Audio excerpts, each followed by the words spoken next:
আজিৰ সভাৰ সকলোলৈকে মই নৱবৰ্ষৰ আৰু অসমীয়া নৱবৰ্ষৰ শুভেচ্ছা আৰু বহাগৰ প্ৰথম দিনাই শুভেচ্ছা জনাইছোঁ। আৰু ইয়াত মই প্ৰথম যদিও আহিছোঁ, মই বিশেষকৈ যেতিয়া দেখিছোঁ প্ৰথমটো বসন্ত উৎসৱ য'ত জুবিন নাই। হয়, মোক হেমচন্দ্ৰ পাঠক ডাঙৰীয়াই তেখেতে তেওঁ ফোন কৰি পেলাই ক'লে, কি কৰিছা?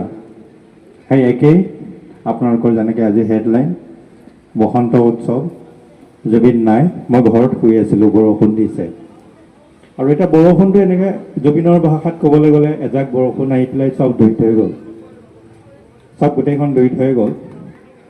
আৰু হয়, বসন্ত উৎসৱৰ প্ৰথম দিনাই যেতিয়া বৰষুণৰ হেৰিটো পাইছোঁ, তেতিয়া হয়তো মনত এনেকুৱা ধৰণৰ আহিছে, হয় জুবিন আমাৰ মাজতে আছে, বৰষুণৰ যোগেদি আহি পেলাই হয়তো আমাক ধুই পেলাইছে। কিন্তু এতিয়া কথা এনেকুৱা হ'ল, মোক যেনেকৈ ক'লে জুবিনৰ প্ৰথমৰ কথাখিনি এই হেমচন্দ্ৰ পাঠক ডাঙৰীয়াই ক'লে, তেওঁ স্কুলত একেলগে আছিলে 10লৈকে, পিছত বি বৰুৱাতো একেলগে, মানে এটা ক্লাছ আগত হৈ গ'ল। তাৰো এটা কাহিনী আছে, একেলগে ক্লাছ 10ত পঢ়ি থকা ষ্টুডেণ্টজনকো বি বৰুৱাত কেনেকৈ এটা ক্লাছ আগবাঢ়ি গ'ল। আমি তেতিয়া জে বি কলেজত 1988, আৰু জে বি কলেজত তেতিয়া হায়াৰ ছেকেণ্ডেৰী পঢ়িছোঁ আমি চব ছায়েন্স ষ্ট্ৰীমত। জুবিন এটা মেধাৱী ষ্টুডেণ্ট আছিলে। আৰু তেতিয়া কটন কলেজৰ পিছত যোৰহাটৰ জে বি কলেজেই ছায়েন্সৰ কাৰণে one of the best college in Assam আছিলে, আৰু জুবিন মেধাৱী ষ্টুডেণ্ট কাৰণেই তাত এডমিশ্যন হৈছিলে। আৰু আমি তেতিয়া আচলতে দিশহাৰা আছিলোঁ, সময় বৰ বেয়া আছিল, সময় সাংঘাতিক ধৰণৰ সময় আছিল। তেতিয়া ইনচাৰ্জেঞ্চি যথেষ্টখিনি আছিল। তাৰ পিছতেই আমাৰ যেতিয়া এলবাম যেতিয়া প্ৰথম জুবিনৰ এলবাম হৈছে, তাৰ পিছতেই অপাৰেশ্যন ৰাইনো, অপাৰেশ্যন বজৰং এইবিলাক হৈছিল।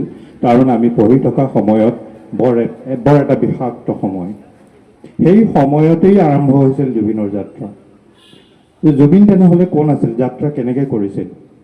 তেতিয়া আমি তেতিয়া এটা বস্তু চাব পাৰোঁ যে আমি যেতিয়া পঢ়ি আছিলোঁ, পঢ়ি থাকোঁতে ছায়েন্সৰ ষ্টুডেণ্ট, দেৰ ইজ ন' ডাইৰেকশ্যন, কি কৰিব লাগে। কোনোবা ইঞ্জিনিয়াৰ হ'ব, কোনোবা মেডিকেলত যাব, ছায়েন্সৰ ষ্টুডেণ্ট তাকে কৰে। কিন্তু মিউজিকত যাব বা এনেকুৱা আৰ্টছত যাব, তাকো এজন ছায়েন্সৰ ষ্টুডেণ্ট, সেইটো কোনেও কেতিয়াও ভবা নাছিলে। আমাৰ জুবিন আচলতে ক্লাছত হায়াৰ ছেকেণ্ডেৰীত একদম চিম্পল এজন ষ্টুডেণ্ট আছিলে, একদম চিম্পল। আমাৰ গোটেইখিনি একেই আছিলে, কিন্তু চিম্পল, পঢ়াত ভাল, কিন্তু কোনো মিউজিকৰ লৈ পেলাই জে বি কলেজত তেতিয়া একো নাছিলে, একদম প্লেইন এটা লাইফ। কিন্তু এটা প্ৰেক্টিকেল পৰীক্ষাই গোটেই বস্তুটো লাইফটো চেঞ্জ কৰি দিলে। জুবিনৰ চেঞ্জ কৰিলে, মোৰো চেঞ্জ কৰিলে।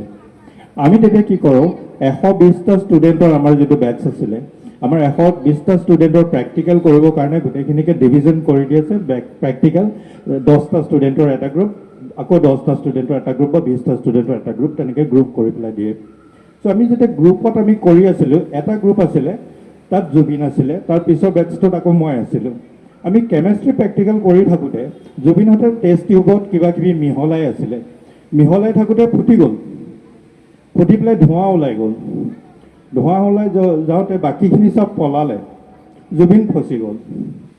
তাক ধৰিলে আৰু তাক ৰেড মাৰ্ক কৰিলে, তহঁতি এইবিলাক কৰিছ, ক্লাছলৈ আহি এইবিলাক কৰ। সেইটো যেতিয়া তাত ফচি গ'ল, তাক ধৰিলে ৰেড মাৰ্ক।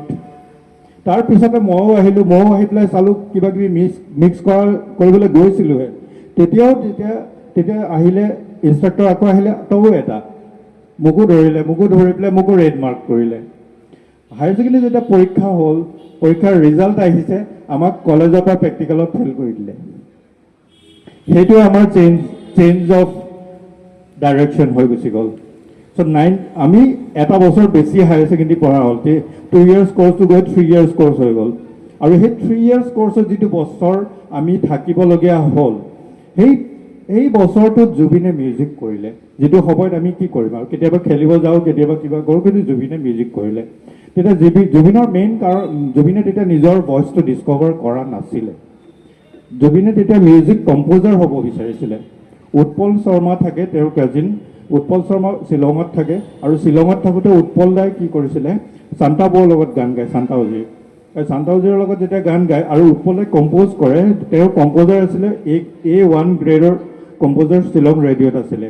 আৰু উৎপলে যেতিয়া হেৰি কৰিব মানে গান কম্প'জ কৰে, সি তাকে চাই উৎপলৰ পৰা বহুতখিনি শিকে আৰু উৎপলৰ নিচিনা কম্প'জাৰ হ'ব বিচাৰে। আৰু সেই বছৰটোত যিটো আছিলে 1991 বছৰটোত যেতিয়া জুবিনে গান কম্প'জ কৰি আছিলে, গানে কিয়ানেতো অলপ দিনৰ আগতে কৰিছিলে, তাৰপিছত প্ৰীতিৰ সুবাসে, অনামিকাৰ বিভিন্ন গান, কিছুমান গান পিছতো আহিছে, পিছৰ কেছেটতো আহিছে, সেই কামবিলাক কৰি আছিলে। আৰু সেই কামবিলাক যেতিয়া কৰি আছিলে, তেতিয়া যোৰহাট ৰেডিঅ' চেণ্টাৰ সেই গানবিলাক শিকাব যায়, কোনোবা বেলেগ আৰ্টিষ্টক শিকাব যায়, কাৰণ কম্প'জাৰ এজনে গান শিকায় বা কোনোবাই কবিতা লিখি দিয়ে, কবিতাটো গানলৈ কনভাৰ্ট কৰিবলগীয়া হয়। আৰু সেই কবিতাটো যেতিয়া গানলৈ কনভাৰ্ট কৰা হয়, তেতিয়া তেওঁ শিকাবলৈ আৰ্টিষ্টজনৰ লগত যাবলগীয়া হয়। তেতিয়ালৈকে জুবিনে নিজৰ ভইচ ডিছকভাৰ কৰা নাছিলে। আৰু তেতিয়াই মানে সেই বছৰটোতে Jorhat radio' FM radio' station বিভিন্ন, তেতিয়া মানে অসমত যোৰহাট ৰেডিঅ' আছিলে, ডিব্ৰুগড় ৰেডিঅ' চেণ্টাৰ আছিলে। কিন্তু সৰু স্মল 3 টায়াৰ চিটিবিলাকত যেতিয়া ৰেডিঅ' ষ্টেচন দিবলৈ আৰম্ভ কৰিলে, যোৰহাটতো তেতিয়া দিলে। আৰু তেতিয়া তাতেই মানে জুবিনে গানবিলাক বেলেগক শিকায় আৰু বেলেগ আৰ্টিষ্টে তাত গায়। আৰু তাৰ কাৰণে বেছি অডিশ্যনৰ এটা প্ৰব্লেম নহয়, মানুহ যাব পাৰে, লোকেল মানুহৰ গান গাব পাৰে। তেনেকৈ কৰি থাকোঁতে জুবিনে বেলেগক গান শিকাই থাকোঁতে তাৰ ৰেডিঅ' ষ্টেচন ডাইৰেক্টৰ আছিলে নীলু চক্ৰৱৰ্তী ডাঙৰীয়া। নীলু চক্ৰৱৰ্তী ডাঙৰীয়াই তেওঁ গানটো শুনিলে, বেলেগক শিকাই থকা শুনিলে, মাইকটো অন আছিলে, ভিতৰত শুনি পেলাই পালে এইজন কোন, বোলে গান শিকাই আছে, তেওঁ মাতটো দেখোন ইমান ভাল, তাক মাতি পঠিয়ালে। তেওঁ গ'ল, তেওঁ যোৱাৰ পিছত কৈছে তুমি গান গাবা। হয়তো হেমচন্দ্ৰ পাঠকে কৈছে সেইটো তাৰ প্ৰথম কনফিডেঞ্চ, যে মই মোৰ গানটো মোৰ ভইচটো কোনোবাই মানে ৰিকগনিশ্যন দিছে যে গাবা তুমি। আৰু আমি তেতিয়ালৈকে গান অকল তাক ঘৰতে গাই থকা শুনো, হাৰমনিয়ামখন লৈ গান গাই বহুত ওপৰত প্ৰেক্টিচ কৰে, গানটো কম্প'জ কৰে। আৰু এই ওপৰত প্ৰেক্টিচ কৰে, আমি জানো আমি তাৰ যথেষ্টখিনি ফেন সেইটো সময়তে, কাৰণ ইমান ধুনীয়া ভইচ আমি ক'তো শুনা নাই। তাৰপিছত ছেকেণ্ডটো হ'ল যেতিয়া মাদ্ৰাজলৈ গৈছিলে, মাদ্ৰাজলৈ যাওঁতে তাক মাদ্ৰাজ ষ্টুডেণ্ট ইউনিয়নে তাত মাতিছিলে, তেওঁৰে কাজিন আছিলে শান্তনু গৌতম বুলি।